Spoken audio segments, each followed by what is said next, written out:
말 많던 카타르발 LNG선 발주를 올해부터 본격 수주한 가운데 우리나라 조선소가 지금까지 52척의 선박을 수주한 것으로 나타났습니다. 업계에 따르면 카타르 국영기업인 카타르에너지는 10월 현재 총 56척의 LNG선을 우리나라 3대 조선소와 중국 후동중화조선에 발주한 것으로 파악된다고 하는데요.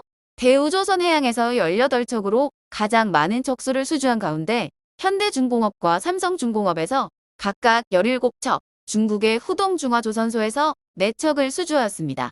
우리나라 선사들로 구성된 코리아 그린 LNG 컨소시엄이 15척을 담당하는 가운데 H라인해운과 페노션 그리고 SK해운이 각각 5척씩 분담했으며 대우조선해양의 10척, 삼성중공업에서 5척을 계약한 것으로 알려졌습니다.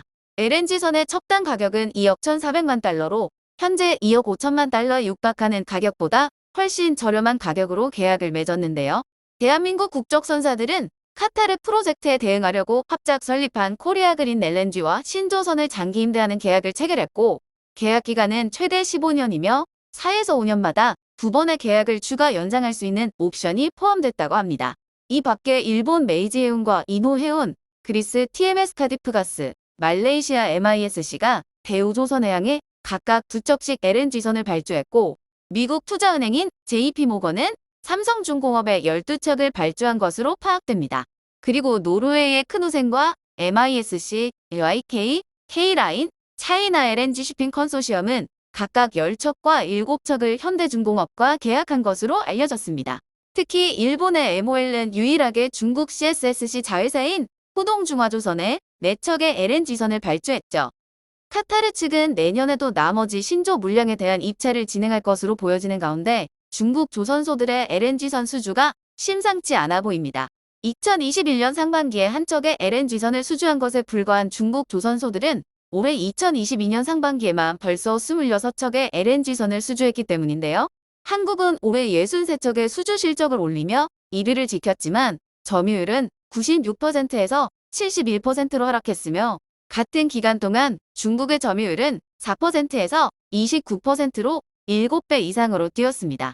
게다가 LNG 선박을 건조할 수 있는 중국 업체 수도 증가하였는데 지난해만 해도 후동조선만이 대규모 LNG 운반선을 만들 수 있었지만 올해 들어 대련조선소와 장난조선소도 수주하기 시작했기 때문에 향후에는 대한민국의 빅3와 함께 중국의 빅3가 수주 경합을 하게 되었습니다. 중국이 올해 들어 LNG 운반선 시장에서 입지를 넓힐 수 있었던 것은 한국의 추가 수주 여력이 부족하기 때문이었죠.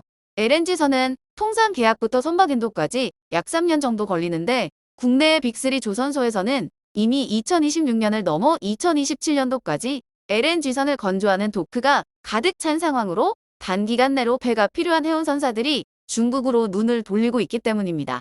문제는 중국이 선박 건조 경험을 기반으로 점차 기술력을 쌓을 수 있다는 점이 우려스러운 부분이며 더구나 중국 정부의 금융 지원을 받은 조선사들은 저가 수주에도 적극적이기 때문에 향후 중국 조선업계는 연간 최대 30척가량의 LNG 운반선을 건조하는 생산 능력을 준비하는 것으로 알려져 있습니다. 이로 인해 우리나라 정부는 조선산업 초격차 확보 전략을 통해 2030년까지 국내 조선업의 고부가 선박 점유율 75% 달성과 무탄소 선박 상용화에 나서기로 했으며 LNG선 고도화와 무탄소 선박 기술 개발 등도 추진할 예정이라고 합니다. 2026년까지 선원이 승선하지 않고 원격 제어로 운항이 가능한 자율운항 선박 상용화를 목표로 한 기술 개발과 근거 법률도 마련한다고 하니까 중국이 더 이상 따라올 수 없도록 정부와 조선사들의 부단한 노력을 기대해 보겠습니다. 감사합니다.